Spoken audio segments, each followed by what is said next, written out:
Hello there. Well, I thought this picture might just tickle your taste buds. It is, of course, that time of the year again when summer seems like a dim and distant memory.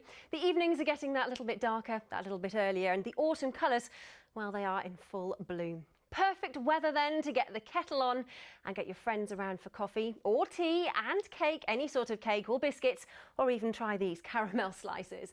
And in the process, you'll be raising much needed funds so that Macmillan Cancer Support can continue to make a real difference to the lives of those affected by cancer.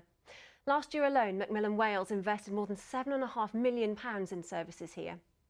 And so on Friday, the 25th of September, Macmillan are holding their 25th world's biggest coffee morning. Thousands of people across Wales are taking part, which, as you can imagine, is a lot of coffee and, of course, an awful lot of cake. You can host your own coffee morning at home, in work or school or community centre, anywhere you fancy really. You can even have it on a different date if the 25th doesn't suit. Be as creative and, well, look at this, be as colourful as you like. Just ask your guests to make a donation, and remember, the money you make goes towards making someone's life that little bit better.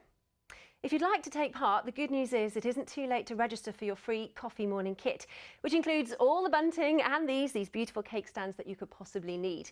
All the information you need is on the website www.coffee.macmillan.org.uk. You can tweet your pictures to @MacmillanCymru using the hashtag #coffeemorning or hashtag #borrowcoffee. Whatever your plans, I forecast a fabulous morning, whatever the weather, because don't forget, coffee, and especially cake, taste much better together. Enjoy.